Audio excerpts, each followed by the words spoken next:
అందరికీ నమస్తే. ఈ కాలం అమ్మాయిల గురించి మీకు కొన్ని నిజాలు చెప్పాలనుకుంటున్నాను. అందరి గురించి కాదండి, కొందరి గురించే, కొంతమంది అమ్మాయిల గురించి, ముఖ్యంగా కోడళ్ళుగా వచ్చిన అమ్మాయిల గురించి.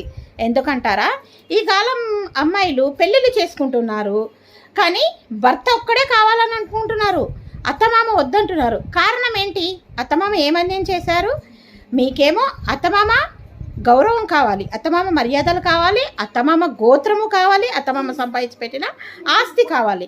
కానీ అత్తమామ కని పెంచిన మీ భర్త కావాలి, కానీ మీకు మాత్రం అత్తమామ వద్దంటున్నారు. కారణం ఏంటి? మీకేమో మీ తల్లిదండ్రులు కావాలి, నీ భర్తకు మాత్రం తల్లిదండ్రులు వద్దా?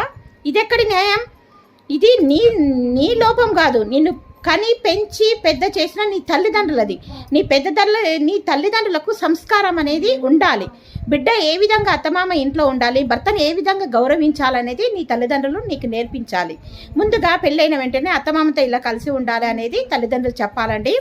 తర్వాత నాకు అర్థం కాదు, కష్టపడి కని పెంచి పెద్ద చేసి ఉద్యోగం ఇప్పించి అంగరంగ వైభవంగా భూదేవంత పందిరి వేసి ఆకాశమంత పీట వేసి పెళ్లి చేసి పంపిస్తున్న తర్వాత వేరే కాపురం అడుగుతారు. వేరే కాపురం అడిగిన తర్వాత కూడా అత్తమామ ఇంటికి వస్తే, మీ అమ్మ మీ నాన్న మన ఇంటికి వస్తే నేను చచ్చిపోతానని బెదిరిస్తున్నారు. ఎందుకండి? వాళ్ళు ఏం తప్పు చేశారు? మీ తల్లిదండ్రులు మీరు ఏ విధంగా మీ ఇంటికి రప్పించుకుంటున్నారో అలాగే మీ భర్త తల్లిదండ్రులు ఇంటికి రావద్దనే హక్కు మీకు ఎవరిచ్చారు? నాకు అర్థం కాదు. మీ భర్త ఎక్కడి నుంచి వచ్చారు? ఆకాశం నుంచి ఊడిపడ్డా? లేదంటే అమెజాన్ నుంచి బుక్ చేసుకున్నారా?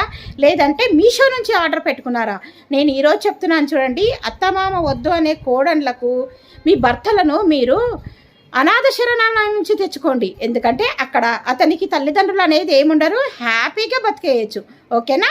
ఏమంటారు? తప్పకుండా ఎవరైతే కోడళ్ళు అత్తమామ వద్దనుకుంటారో వాళ్ళు అనాథ శరణాలయం నుంచి భర్తలను తెచ్చుకోండి.